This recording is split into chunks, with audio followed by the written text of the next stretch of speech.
Con todos y con todas, bienvenidos a la sesión 295 de la Cátedra de los Jueves, programa de capacitación permanente de la Corte Superior Nacional de Justicia Penal especializada, cada vez más cerca a nuestra sesión 300.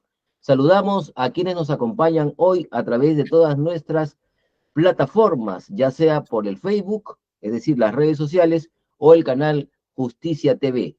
Hoy nos acompaña el presidente de nuestra comisión de capacitación, el juez superior Rómulo Juan Carcaus Tocaya, y tendremos como expositor a nuestro presidente, el señor doctor Octavio César Zaguanay Calcín, con el tema Nuevas variaciones sobre la prueba indiciaria. Comenzamos esta sesión 295 dándole el uso de la palabra al doctor Rómulo Carcausto. Muy buenas tardes, doctor.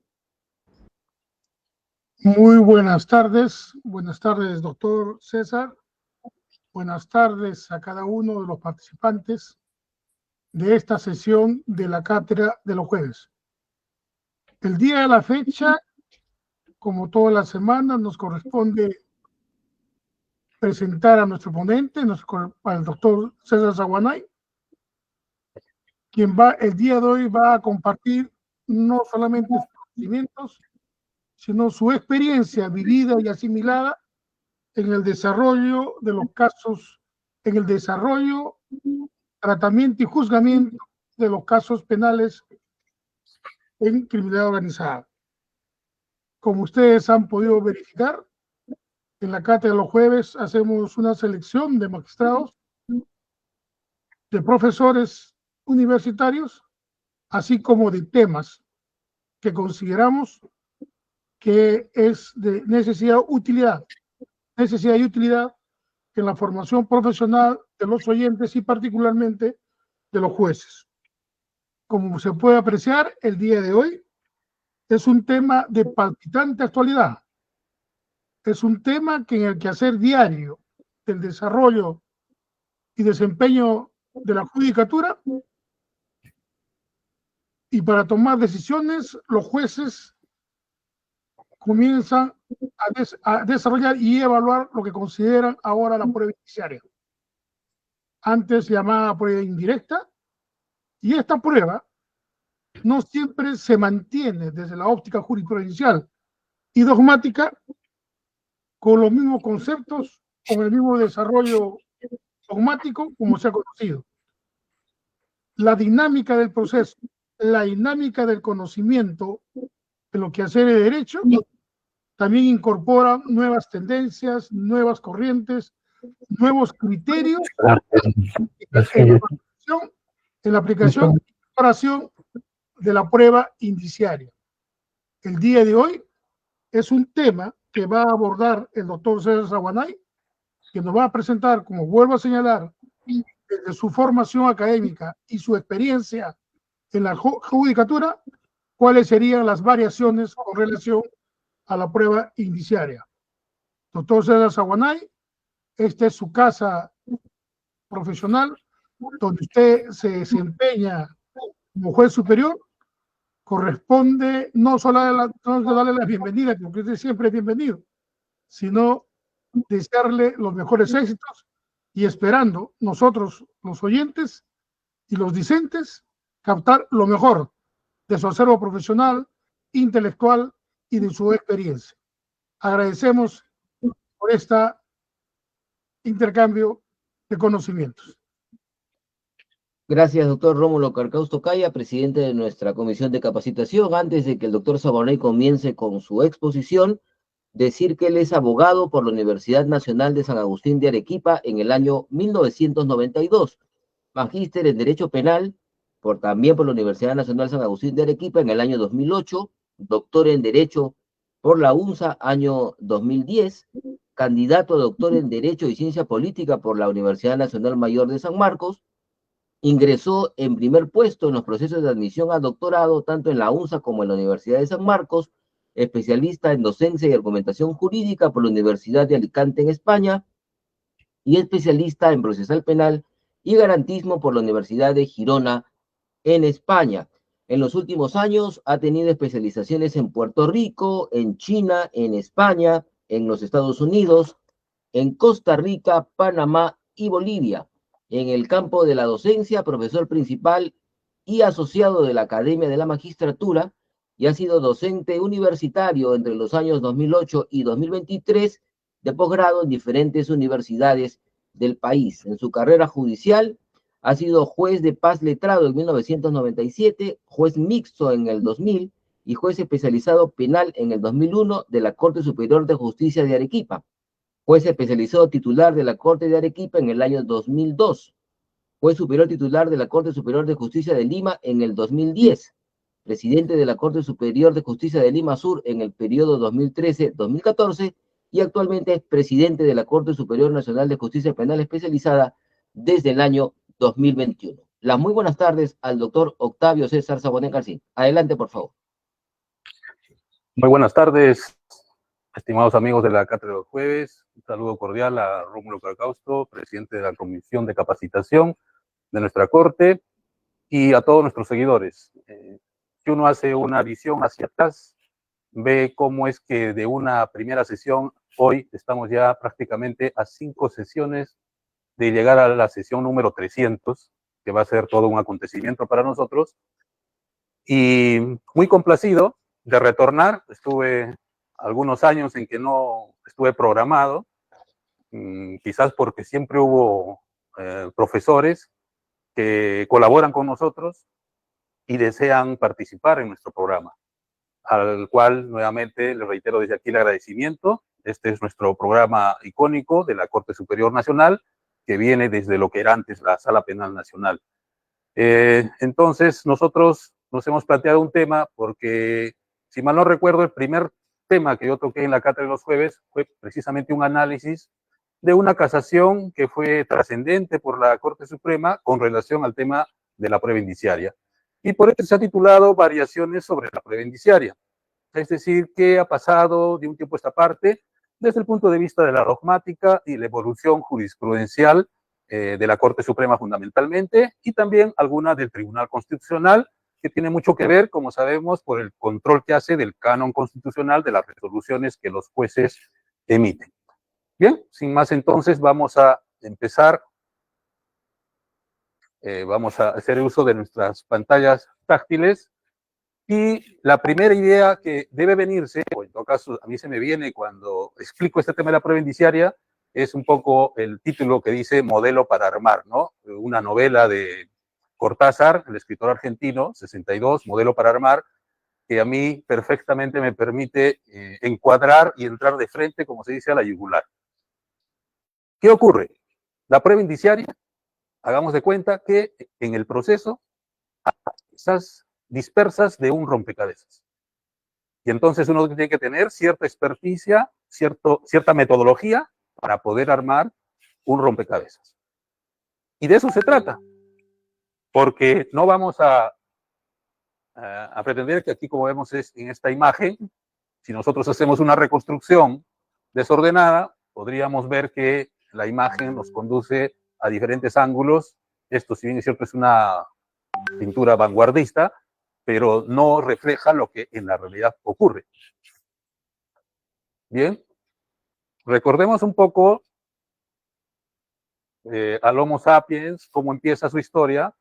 Todo lo que somos hoy definitivamente es porque en algún momento el ser humano en el pasado hizo un mínimo razonamiento y, por ejemplo, descubrió que la piedra podría ser un instrumento que podía utilizar.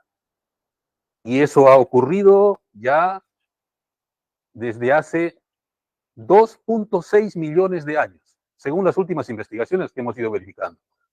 Ahí vemos las piedras que se han tallado y efectivamente viene a ser el primer mecanismo por el cual el hombre asocia una idea de que la piedra le puede servir de un instrumento y ya no solo depender de sus extremidades, ¿no? Que sobre todo las manos, que son las que los diferencian de cualquier otro animal en la tierra.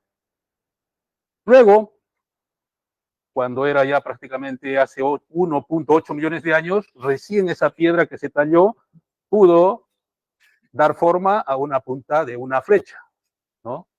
Y ya estamos viendo ahí, y fíjense los millones de años que han pasado. en la actualidad, la forma como se duplica el conocimiento cada año que pasa, cada mes que pasa, realmente es estratosférica. Y por eso es que cuando estudiamos la evolución del conocimiento, sabemos perfectamente que lo que pase de aquí a 2 años, a 3 años, a 4 años, va a significar una transformación definitivamente cuantitativa y cualitativa asombrosa, que a veces nos va a dejar boquiabiertos, como por ejemplo el descubrir que ahora tenemos un telescopio como el James Webb, que está fuera, muy fuera de la Tierra, y que presentó unas imágenes fabulosas de las galaxias, a tal punto que las astrónomas lloraban de emoción, porque no se pudieron imaginar que un telescopio podría captar esas imágenes. Pero eso fue también, lógicamente, con el uso del razonamiento, en el sentido de que es mejor tener un telescopio muy alejado de la Tierra que pueda sondear las profundidades del universo y mostrarnos esas imágenes. Todo eso ha ocurrido porque ese primer paso se dio a raíz de una asociación de ideas. Y eso es la idea que nos trae la prueba indiciaria. Tratemos un poco de adaptar. Acá presuponemos, lógicamente, que cada uno de ustedes ya tiene una noción básica de la prueba indiciaria. Sin embargo, vamos a ver nosotros una adaptación de los métodos probatorios que podrían. Sobre todo aquí hay un artículo que está en la revista, en la prestigiosa revista Doxa, ¿no? El autor es de Carlos de Miranda Vázquez. El año 2015 se elaboró este artículo. Lo hemos adaptado nosotros al Código Procesal Penal peruano y podríamos decir que los métodos probatorios de los cuales una persona dispone, en este caso el juez, podría ser una primera, que es la perceptiva, en el sentido de que el juez tiene una contemplación directa de los hechos. Esto solo se podría dar en el caso de un juez cuando está frente o realizando una inspección judicial, por ejemplo. Porque el defecto que tiene o las dificultades que tiene una inspección judicial es que nunca vas a poder reconstruir en esa inspección lo que ocurrió hace un mes, lo que ocurrió hace un año. Vas a llegar tarde y vas a recoger unos vestigios de lo que pudo ocurrir en ese lapso de tiempo. Entonces, esa retrospectiva no es segura, pero bueno, es la única forma o la única prueba que pone en contacto al juez directamente con la realidad de una escena del crimen. Luego, todas las otras pruebas no tienen esa cualidad. Y la otra forma que el juez puede conocer un hecho es el conocimiento privado. Esto quiere decir que el juez, por ejemplo, presenció un homicidio y ese homicidio llegó a su juzgado y él va a ser el competente para conocerlo. Lógicamente que ahí él tendría que inhibirse, porque sabemos que si el juez sabe ya cómo ocurrieron los hechos, definitivamente no va a ser imparcial. Y para eso, si él no se inhibe, están las figuras de la recusación que lo van a tener que apartar de una manera lógica del proceso. El otro modelo probatorio o método es el representativo. Y aquí, ¿a quién recurrimos? La realidad, por decir de una u otra forma, la han captado personas o ciertos instrumentos o, por ejemplo, una videograbación.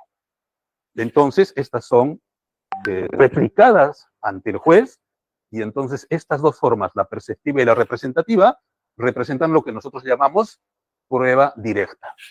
En la medida que la representativa, efectivamente, el testigo pueda haber visto el hecho directo que se investiga. Por ejemplo, si es un homicidio, lógicamente vio que, por ejemplo, Cayo clavó el cuchillo en la espalda, por decir de Sempronio. Y el tercer método es el crítico lógico, en el que no necesariamente uno se encuentra y representa la realidad. Puede producirse de las dos formas anteriores, tanto la perceptiva como la representativa. ¿No? ¿Y cuál es la cualidad de esto? Aquí hay algo de fascinación, hay algo de mágico. Es lo que nosotros llamamos, o los juristas llaman, el paso de lo conocido a lo desconocido. Un poco de crear algo de la nada. Creo que ahí está justamente la fascinación de la prueba indiciaria, porque a partir de un hecho que no apunta a probar, por ejemplo, el homicidio, sino un hecho que es conexo, periférico, circundante, puede, en la medida que esté unido a otros indicios, declarar o permitir que se declare probado el homicidio. Este es un ejemplo, lógicamente, que siempre se utiliza, incluso el Tribunal Constitucional nuestro lo graficó de una manera puntual, en el caso de Julián de la Monja, ¿no? Este caso del homicidio y una persona que sale, por ejemplo, corriendo de la casa de la persona donde está la víctima en horas de la madrugada, en una actitud sospechosa. Ese solo hecho, lógicamente, no nos permite acreditar o probar un homicidio. Sin embargo, unido a otros que van a ir elevando la fuerza acreditativa de la suma de estos indicios, podría llegar a un juez a la conclusión de que efectivamente la persona a la cual se le impute el homicidio es autora. Imaginemos un segundo hecho. Ojo, el hecho base nunca apunta a probar el hecho que está descrito en el tipo penal. Es decir, el hecho base nunca va a probar el homicidio. Como estamos viendo, el hecho de salir corriendo, que una persona salga corriendo de ahí puede tener muchas explicaciones. Puede ser una persona que estuvo conversando con él y simplemente se asustó y sale corriendo. Eso podría ser una contraprueba o contraindicio de que esa persona sea el criminal. Sin embargo, si seguimos en esta historia, podría ser que esta persona salió corriendo, pero también hay otra prueba de sangre que se ha homologado y se ve que está en su pantalón, y esta prueba de sangre nos dice que la sangre encontrada en su pantalón corresponde con el que está en la víctima. Entonces, muchas personas podrían decir, ya uniendo estos dos indicios, podría condenar. Otras podrían decir, todavía no se ha superado el estándar, más allá de toda duda razonable. Bien, podría ser que encontremos otro hecho base. La persona que salió corriendo también una semana antes amenazó a la víctima con matarla porque había tenido un altercado en el estadio. Bien, como vemos, así se pueden ir sumando los hechos base. La cuestión es, ¿cómo unimos esos hechos base? Hay un cemento, hay un pegamento que los une. Eso se llama la inferencia, ¿no? Muy bien. Aquí vamos a hacer un resumen apretadísimo de la obra que publicada en Doxa, que ya hice referencia, con relación a que si es necesario hacer esa diferenciación entre prueba directa e indirecta. Según este autor, es un conflicto inexistente y él elabora estas conclusiones que estamos trayendo aquí. La primera conclusión es que esta la llama así: hay una doctrina de hipovaluación de la prueba indirecta. ¿Qué quiere decir? Que hay muchos autores que minusvaloran a la prueba indiciaria, la ponen en una categoría con una especie de diminutio frente a la prueba directa. Y por eso es que también en doctrina, incluso los tribunales exigen criterios rigurosos para que la prueba indiciaria pueda equipararse a la directa. O sea, hay una concepción, como señala este autor, de que deberíamos proscribir la prueba indirecta porque está sujeta al error. Y este error se produce frecuentemente en la prueba indiciaria. ¿Por qué? Porque la diferencia entre la prueba directa e indiciaria es que en la prueba directa, como ya lo explicamos, estamos frente a la realidad con un solo paso. Con un solo paso inferencial podemos estar frente al homicidio, es decir, la persona que vio que le clavaba en cuchillo. Muy bien, pero en la prueba indiciaria no es así. Como hemos visto, estos tres casitos que expusimos, estos tres indicios, no nos prueban el homicidio, pero depende de la fuerza acreditativa que nosotros demos a través de la inferencia.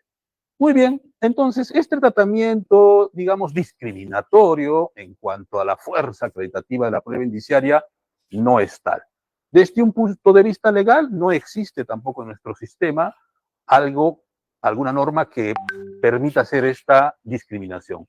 Desde el punto de vista epistemológico, también ambos métodos de prueba, la prueba directa como la indirecta, tienen la misma capacidad para poder condenar a una persona. O sea, son herramientas, son vehículos válidos para quebrar la presunción de inocencia.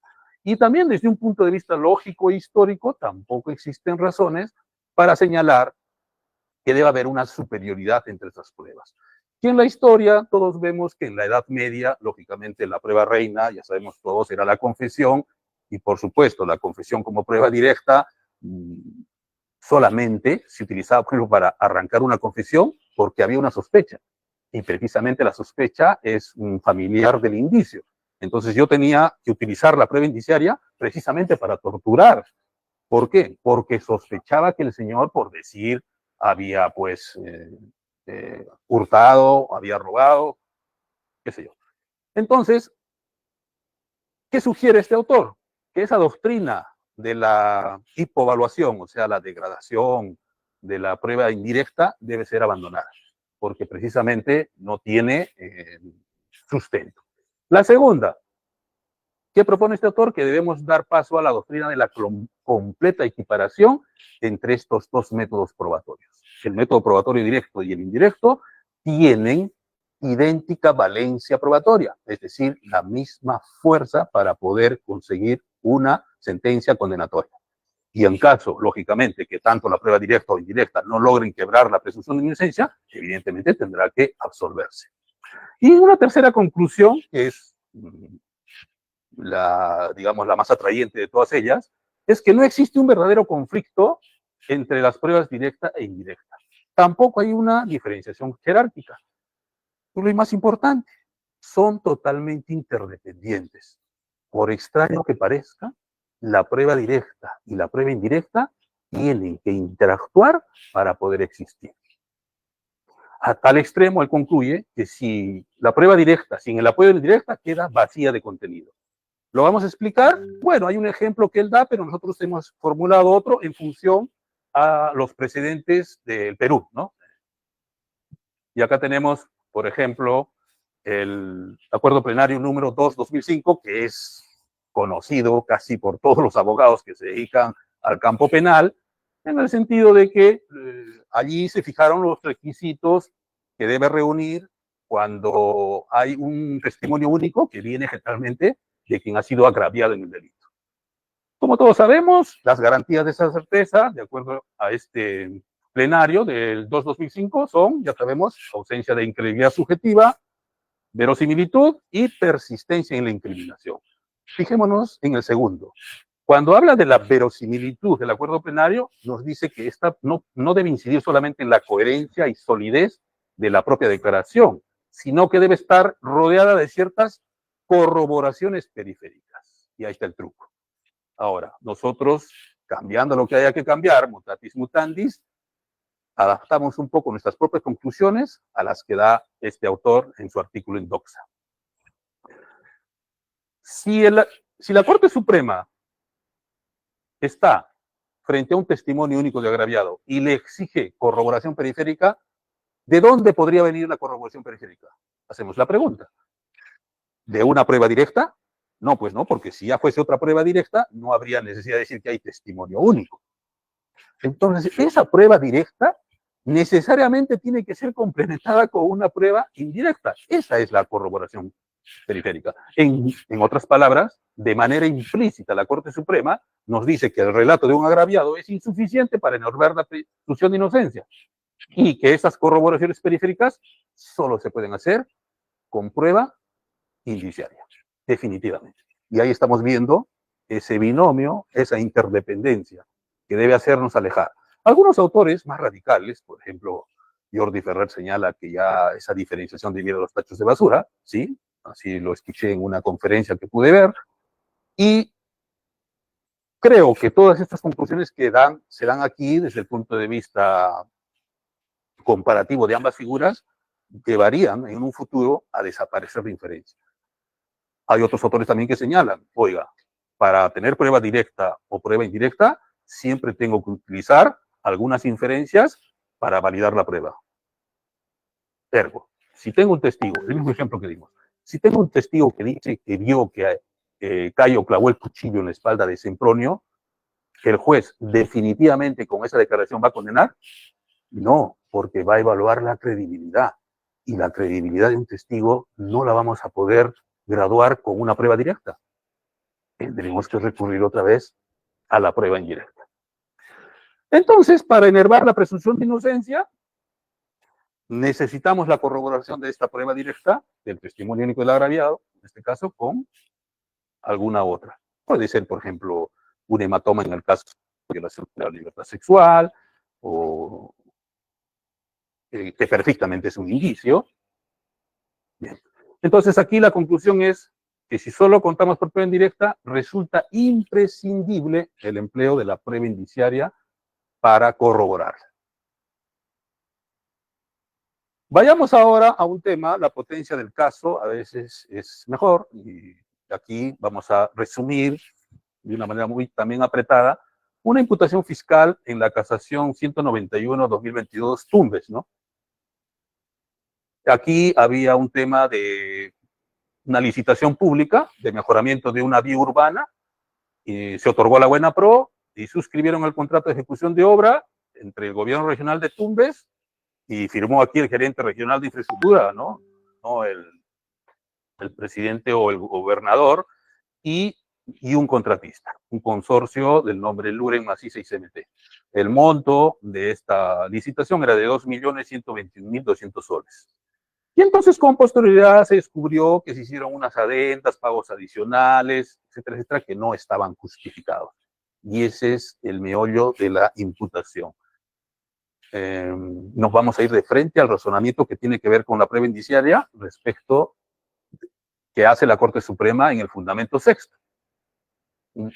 Y aquí fíjense que es una regularidad, igual pasó en la primera vez que expuse mi caso en la cátedra de los jueves sobre prueba indiciaria, en esa casuística, la Corte Suprema desestimó una calificación que había dado una sala superior respecto que había una actividad inusual entre un banco y un tema de construcción civil, y señaló que ese término inusual necesitaba de prueba y que esa prueba venía de un sector muy técnico y por eso había una necesidad de prueba. Acá fíjense que es lo mismo. No consta una información pericial específica que demuestre que el expediente técnico era idóneo. Aquí el problema es que hubo algunos cambios en la obra, es decir, por ejemplo, en vez de ponerle el asfalto, le pusieron un asfalto líquido, etcétera, etcétera. Lo que nos da a entender esta resolución es que toda la imputación, en todo caso, estaba recayendo en lo que decía uno de los técnicos que informaron en el proceso. Era el ingeniero proyectista. Y él, según la Corte Suprema, no podría ser el criterio único y la opinión relevante para estimar que hubo variaciones injustificadas en la ejecución de esta obra. Y entonces señala que no se trata de sostener a rajatabla que un expediente técnico debe respetarse a como dé lugar.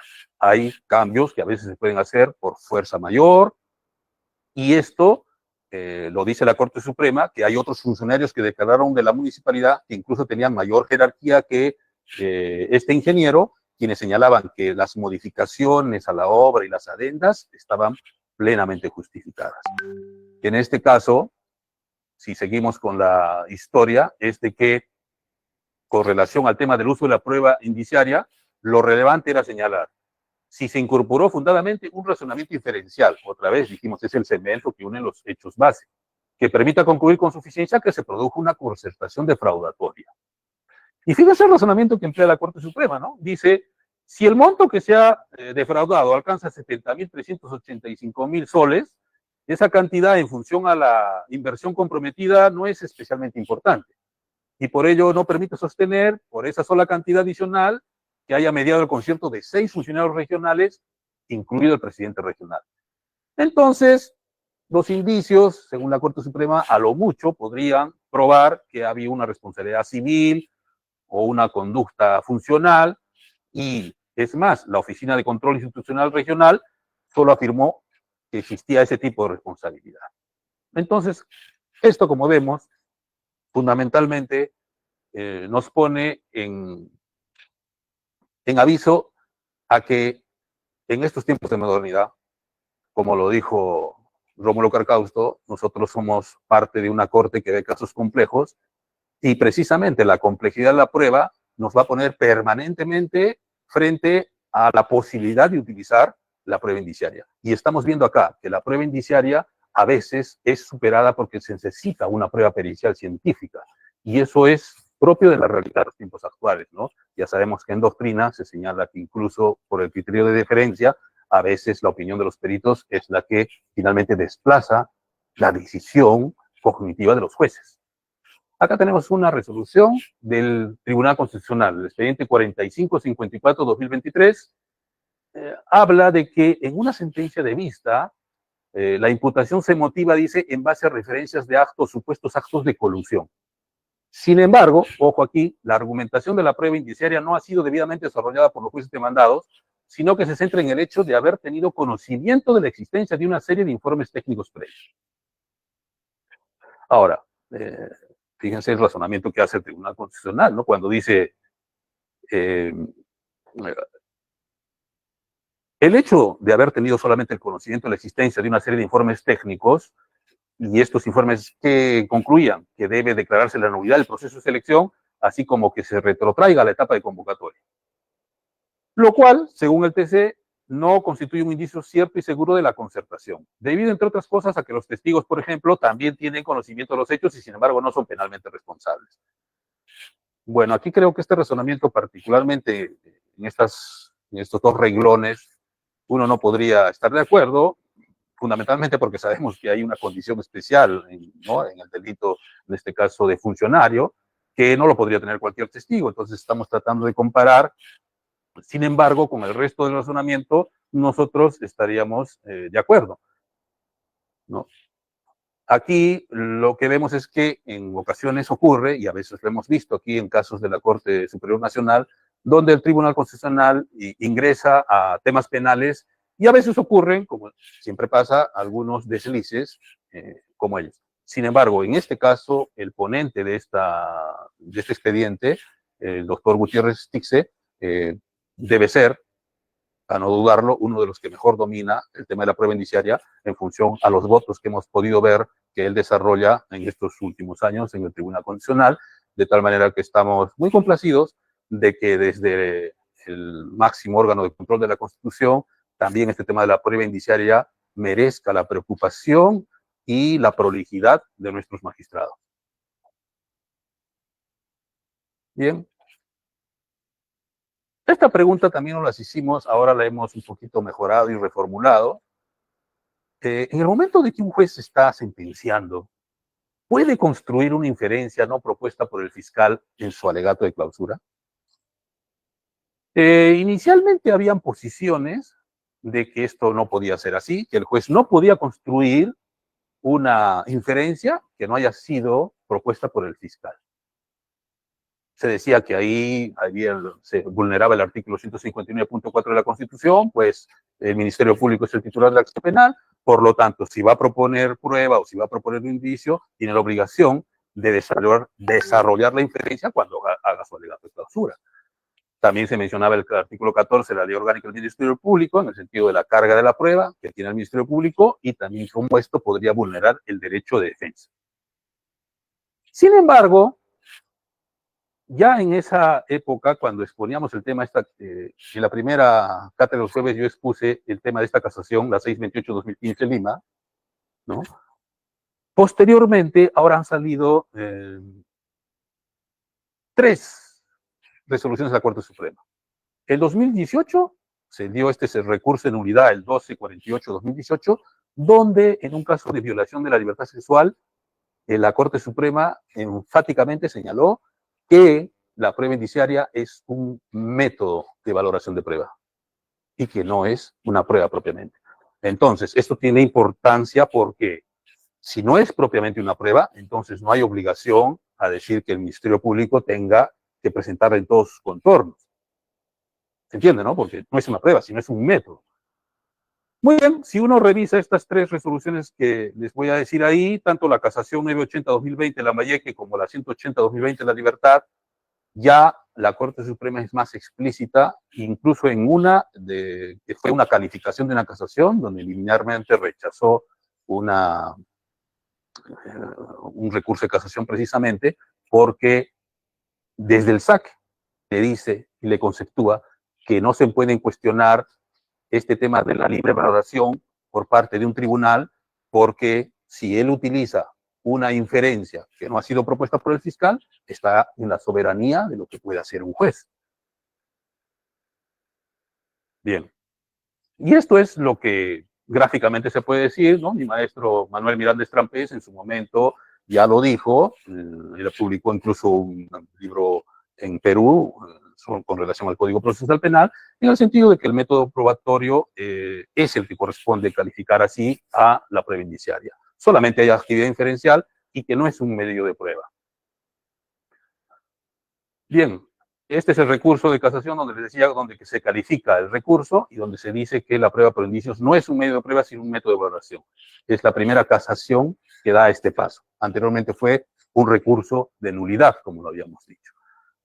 Y pasamos a esta casación, la 180-2020, que ya tiene un contenido ya más sustancioso y más interesante para los que les interesa seguir la evolución de la prueba indiciaria.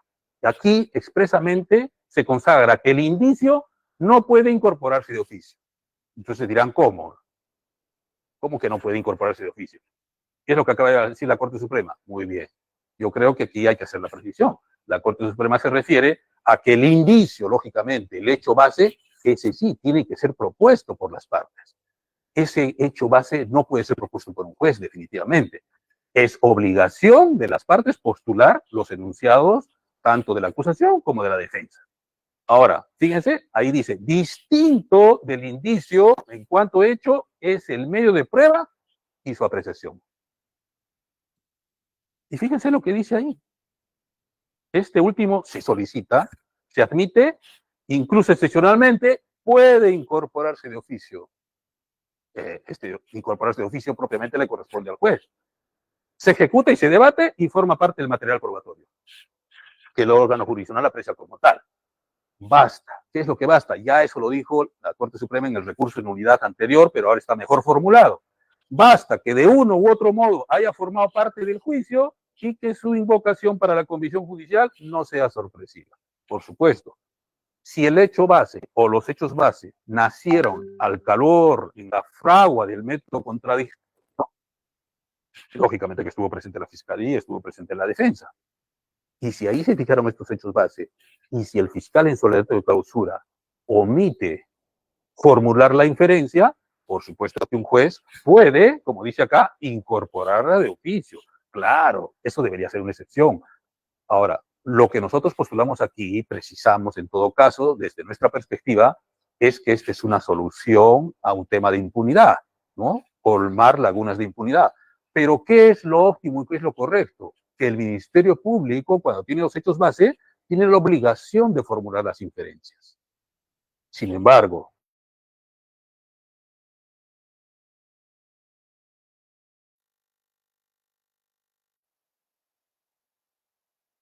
sabes muy bien que tienes que continuar con tu inferencia. Es la secuencia lógica de tu trabajo.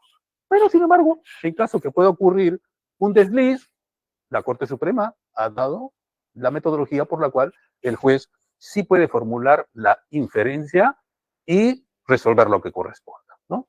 Entonces, ese fundamento cuarto de esta casación es un argumento que ha cambiado mucho y creo que justifica lo que estamos diciendo, algunas variaciones con relación al tema de la Corte Suprema.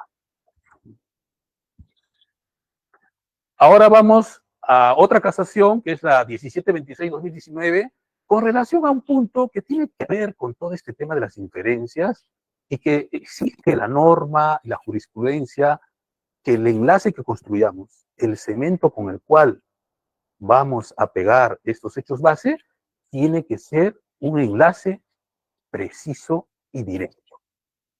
Preciso y directo. Bueno, una experiencia de un caso que conocí en nuestra Corte Nacional, viene a ser este expediente, el 255-2015, de la Segunda Sala Penal de Apelación Nacional. La sentencia se emitió en noviembre del 2019 en un caso de tráfico ilícito de drogas. ¿Cómo opera aquí el indicio? ¿O cómo es que nosotros pudimos hacer del indicio y sacar la característica de que tenemos hechos base que no prueban el delito de tráfico ilícito de drogas, sin embargo, unidos de acuerdo a las máximas de la experiencia, que ustedes saben que las máximas de la experiencia viene a ser uno de los métodos o formas con las cuales nosotros podemos razonar. Las otras dos herramientas que nos da el Código Procesal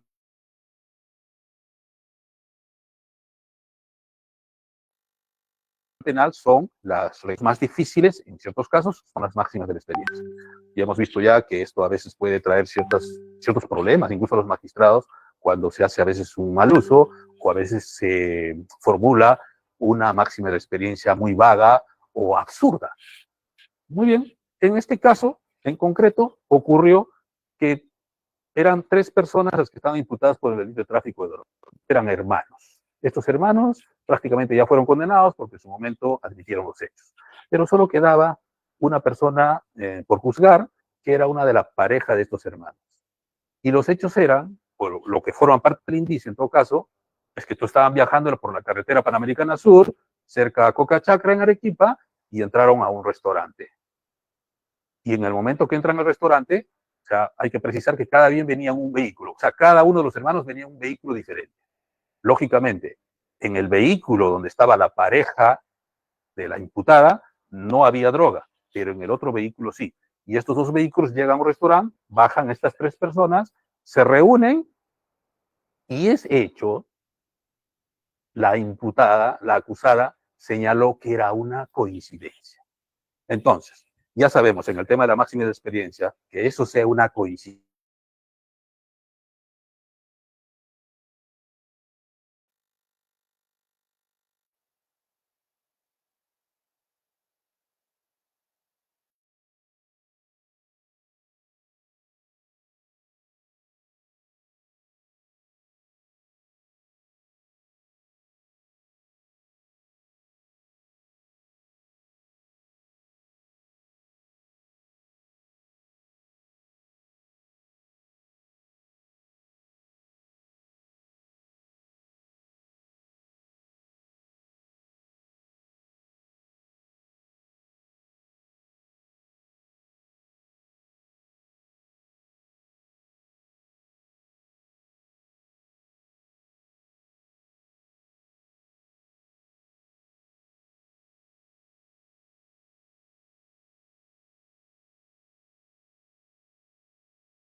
Ya, ya, ya, ya.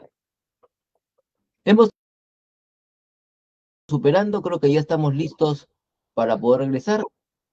Adelante, Muy bien, doctor. Guillermo. Adelante. No sé en qué momento se perdió la conexión, porque cuando estábamos explicando esta lámina, ¿te acuerdas, Guillermo?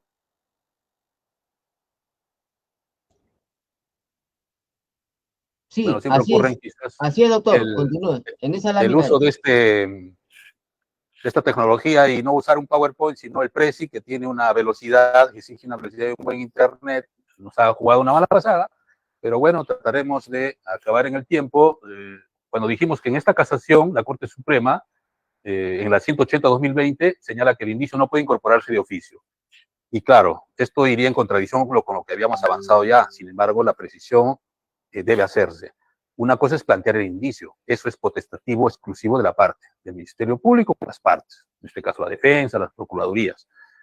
Pero distinto es del indicio en cuanto hecho, el medio de prueba y su apreciación. Y ya hemos dicho que la Corte Suprema se ha decantado porque la prueba indiciaria es un método de apreciación de las pruebas. Nada más que ello.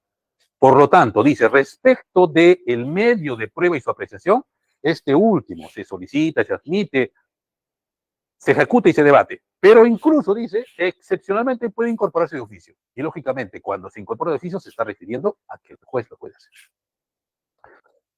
El único requisito, si la Corte Suprema es explícita, es que de uno u otro modo, el material, en este caso los hechos base, hayan formado parte del juicio y que su invocación para la convicción judicial no sea sorpresiva. ¿Cómo va a ser sorpresiva la aparición de un hecho base que ha sido construido bajo la fragua del juicio, en el calor del contradictorio? Las partes conocían ello. Una vez que se fije el hecho base, sabemos que lo que corresponde ser es que fiscal no hace eso. Esa es la pregunta que nos habíamos formulado. ¿Puede el juez reemplazar y mutuo propio elaborar la inferencia? Desde la perspectiva de esta casación, es perfectamente posible. Y entonces nosotros decíamos, ¿eso es lo ideal? Por supuesto que no es lo ideal, porque es la obligación de la Fiscalía que si tiene hechos base que van a llevarnos a una conclusión que es la acreditación del delito, tenga que formular las diferencias que le corresponden. No hacerlo es una negligencia grave, pero que de acuerdo a este presidente de la Corte Suprema podría ser subsanado por un juez.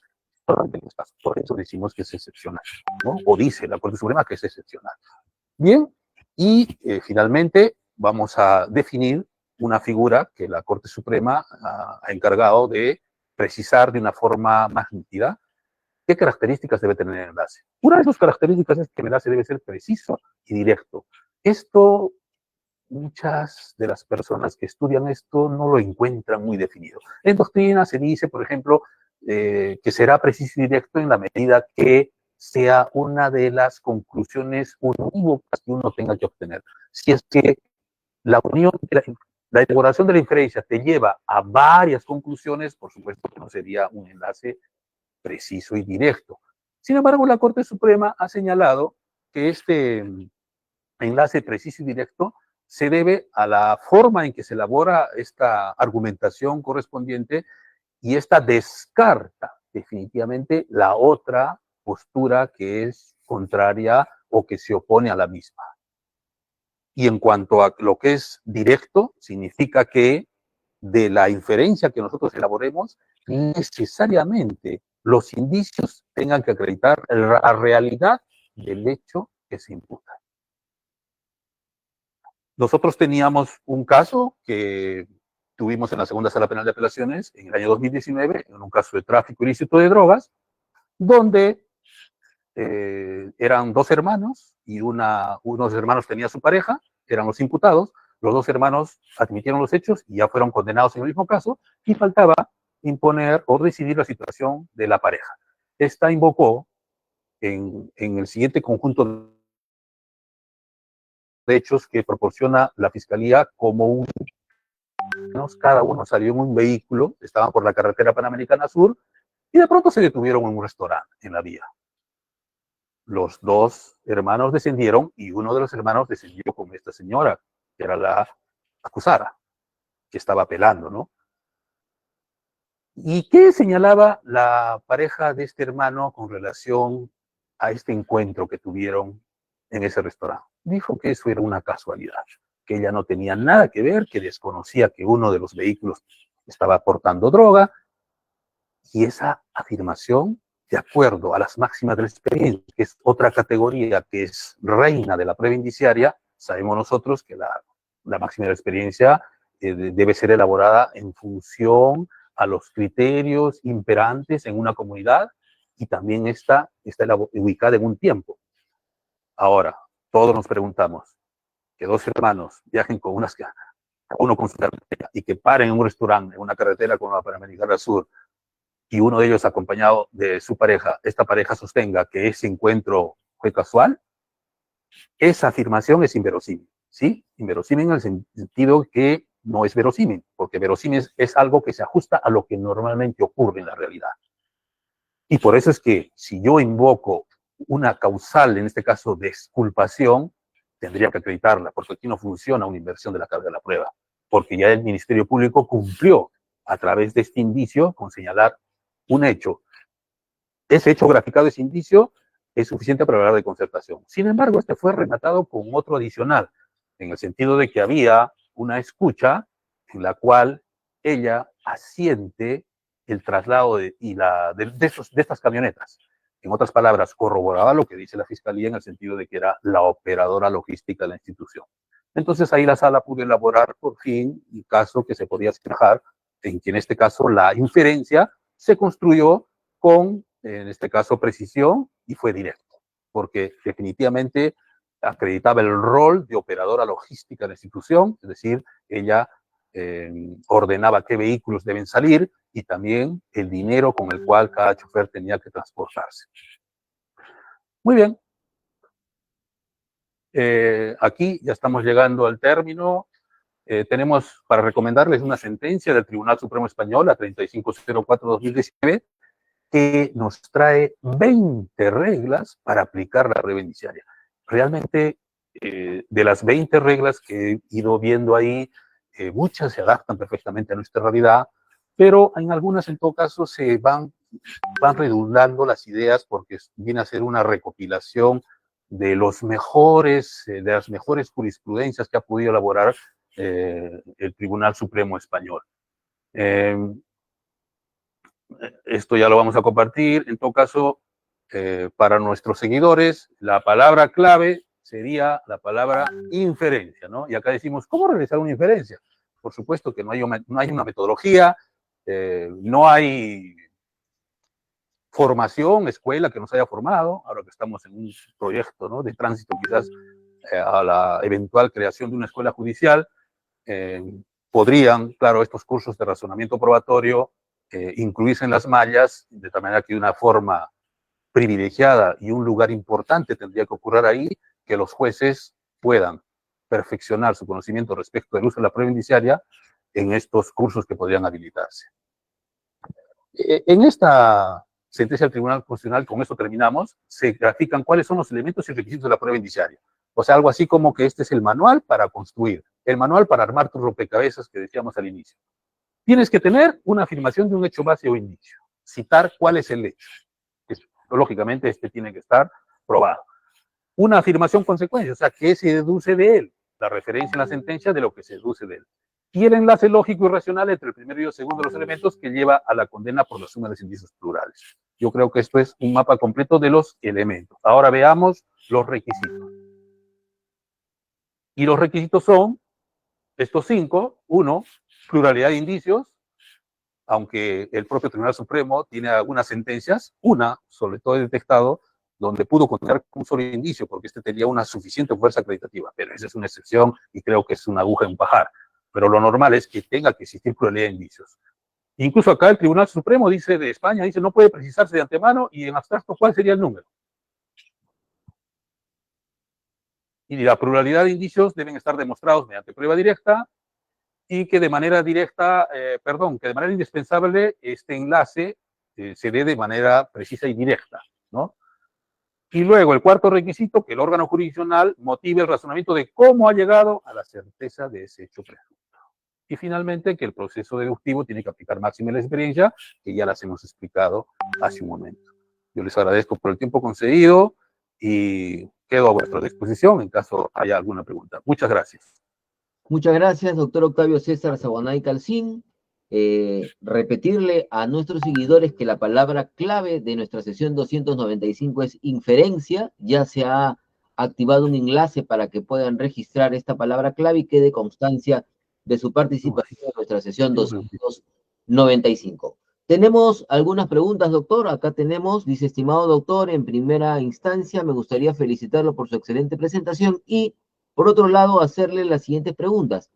El problema de fondo es, como usted ha relatado, que el fiscal tenga hechos bases, los exponga en su alegato de clausura, pero no realice la inferencia de la prueba indiciaria, por lo que, según su punto de vista, el juez estaría autorizado a completar esa inferencia y sentenciar con ella.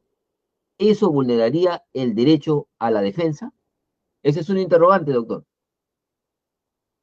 Sí, perfectamente. No sé si en ese momento ocurrió el corte que tuvimos, pero ahí dijimos que lo que la Corte Suprema ha señalado en la casación que mencionamos es que hay que distinguir entre la propuesta del indicio, eso sí es exclusivo de la parte, ahí no se puede vulnerar el hecho de que alguna parte pueda ser condenada con un indicio sorpresivo. No, el indicio tiene que ser propuesto por la parte.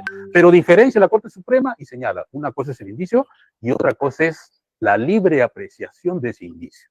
Por eso es que, al calor del juicio, se supone que se fijan hechos base. Pues, fijar los hechos base significa que se prueban, ya sea, pues, lógicamente con prueba directa, o incluso también se admite en doctrina que la suma de indicios puede en algunos casos también llegar a acreditar una situación como si fuese prueba directa. Por lo más, ya hemos decantado y hemos dicho en esta conferencia que no hay diferencia probatoria. La valencia probatoria entre prueba directa e indirecta es idéntica. Entonces, en ese sentido, no puede haber vulneración al derecho de defensa, porque la defensa tuvo la oportunidad de participar en el juicio y oponerse a la construcción de ese hecho base probatorio. Distinto es el asunto de que el fiscal, menos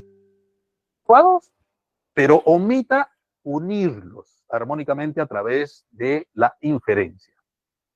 Ahora, eso, según la Corte Suprema, excepcionalmente la inferencia la puede formular el juez de oficio. ¿Cuál es el requisito? Que la fijación del hecho base se haya producido en juicio y no sea sorpresivo. Ese es el requisito de la Corte Suprema. Ahora, desde un punto de vista lógico, bueno, tiene cierta coherencia y cierta lógica. Por supuesto que este es un argumento que va de cara a evitar zonas de impunidad.